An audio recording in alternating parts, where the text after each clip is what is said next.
Hi everyone, welcome back to the Simple Souls podcast. I'm happy you're here and I hope you decide to stick around with the rest of us. We actually have a pretty deep conversation today. This week's episode is focused on opening up. Opening up doesn't only mean talking about your emotions or simply telling someone about your past experiences. Opening up is not becoming 100% an open book out of nowhere either. It takes time. And secondly, starting to open up is not about being true to others but to yourself on how you are trying to heal or grow. You don't have to prove yourself by showing or talking about your coping skills with people, but it's also not putting yourself in a room and just shutting out help. I hear a lot of communication is the key to any relationship, but how can you work with someone else on comprehension if you can't understand yourself first, or if you're not willing to put yourself in check? Talking through situations is one thing, but if you're not able to see how others react to you without letting it overcome you again, that should be your biggest concern when trying to evolve. It is tough to speak up.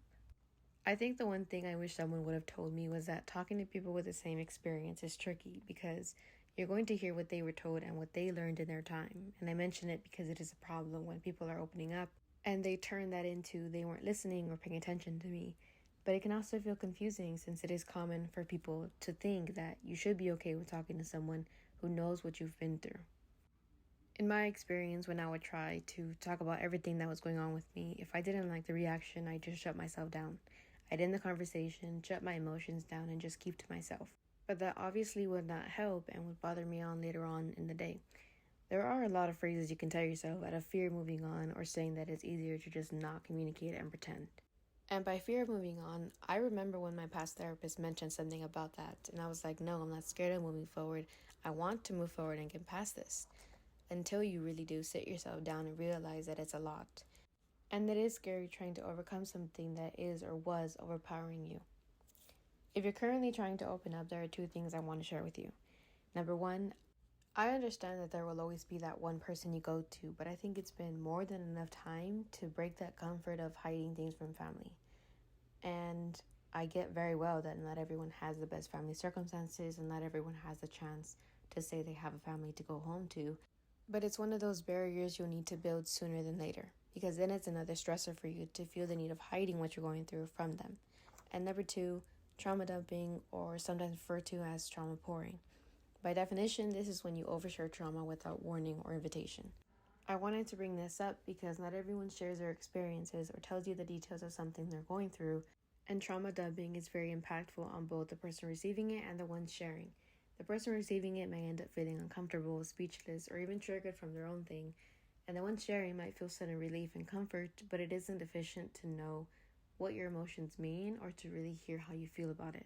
As I said, it all takes time, effort, and the right goal. You can't just decide to get rid of something one day because just like when you were happy, you don't realize the bad things until you pay attention to them or until someone steps into that topic. Now, there is opening up generally and opening up emotionally. Emotionally, get to know yourself and your own feelings. Share and acknowledge them with a trusted individual or just within yourself, and be open about where they come from. One thing I will say about opening up emotionally, if it doesn't help to talk about it, it's probably because you're afraid of getting into the past or you're not being honest with yourself about what it really is. Generally, embrace yourself, notice your strengths, work on your self-confidence, and start asking questions. One thing I will say about generally opening up, you won't always have people around you who are willing to help you, be nice to you, or share compassion with you.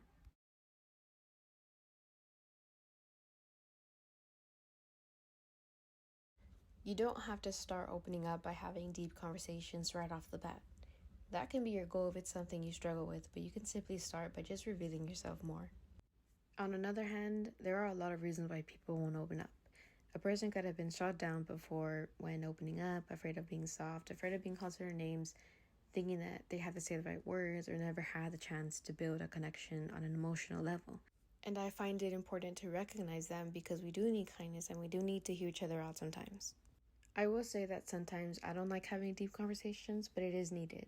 And other times we may not notice when someone is choosing you to be their person, which is why it's important to be aware of what you're going to say and how you're going to react. Wrapping this up, I think the direction you want to go into first is evaluating the people around you and being okay with being vulnerable. You shouldn't feel embarrassed or feel like you're going to be judged around the people who love you or who want the better for you. And just a friendly reminder to do what your heart desires and don't wait for that one sign to happen that you're probably thinking of. Life is short and you won't reach anything else if you don't start moving on and bettering yourself. Thank you for giving me a little bit of your time and for listening to this week's episode. I hope you all enjoy the rest of your week, and I'll talk to you all again soon.